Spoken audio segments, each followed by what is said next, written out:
আজকের গল্পটি আধুনিক সমাজের রুক্ষ বাস্তব চিত্র নিয়ে। গল্পটি শুনবেন, আশা করছি সকলের ভালো লাগবে।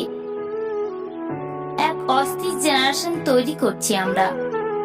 বিলিভ অর নট, এই জেনারেশনের স্পেসিফিক কোনো লক্ষ্য নেই, এদের নির্দিষ্ট কোনো অ্যাম্বিশন নেই, পবিত্র কোনো মিশন নেই। এরা বই পড়ে না, নিউজ পেপার পড়ে না, আউটডোর খেলাধুলোতেও এদের অনীহা। এরা রোদ্রে হাঁটতে পছন্দ করে না, বৃষ্টিতে ভিজতে চায় না, কাদামাটি ঘাস লতাপাতায় এদের অ্যালার্জি। এরা আধা কিলোমিটার গন্তব্যে যেতে আধা ঘন্টা রিক্সার জন্য অপেক্ষা করে। এরা অস্থির, প্রচন্ড রকম অস্থির এক জেনারেশন। এরা অপরিচিত সিনিয়রদের সম্মান দেবে না, পাশ কাটিয়ে হনহন করে চলে যাবে, অথবা গা ঘেঁষে পা মারিয়ে দিয়ে চলে যাবে। সরি বলার টেন্ডেন্সি এদের মধ্যে নেই।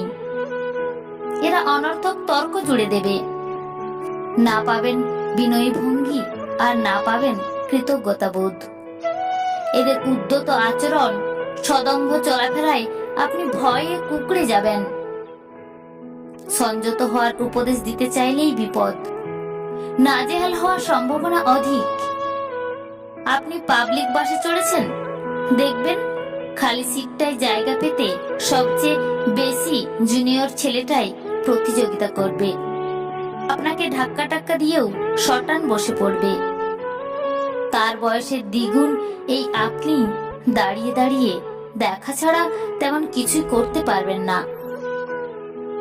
এরা সারা রাত ধরে অনলাইনে থাকে আর সারা সকাল ঘুমোয়। এরা সূর্যোদয় দেখে না, সূর্যাস্তও দেখে না। সূর্যোদয়ে বিছানায় থাকে আর সূর্যাস্তে মোবাইলে থাকে। এরা ফাস্টফুডে আসক্ত। এরা আউটডোর খেলা অপছন্দ করে। এরা ইনডোরে স্বস্তি পায়। নির্দিষ্ট করে বললে মূলত অনলাইন গেম তাদের ফার্স্ট প্রায়োরিটি। এরা ইতিহাস পড়ে না, সাহিত্য বোঝে না। এরা নজরুল চেনে না, রবীন্দ্রনাথও চেনে না, জীবনানন্দও চেনে না। এরা বই বুঝে না, এরা বই পড়েও না, বই কিনেও না। এরা নন স্কিলড। এরা হাঁটতে পারে না, দৌড়তেও পারে না, গাছে চড়তে জানে না, সাঁতার কাটতে পারে না। সাগর পাড়ি দেওয়ার সেই দুঃসাহসিকতা নেই এদের। পাহাড় কেটে পথ তৈরি করার সেই অদম্য মনোবল নেই এদের। উচ্ছ্বাস নেই, আবেগ নেই, সৎ সাহস কিচ্ছু নেই এদের। কিন্তু একটাই স্কিল, স্মার্টফোন দ্রুত স্ক্রল করতে পারা। এদের না আছে মূল্যবোধ, আর না আছে শ্রদ্ধাবোধ, না আছে শৃঙ্খলাবোধ। কখন চলতে হবে, কখন থামতে হবে, কখন বলতে হবে, আর কখন শুনতে হবে এরা জানে না। এরা না বুঝে সিনিয়রিটি আর না বুঝে জুনিয়রিটি।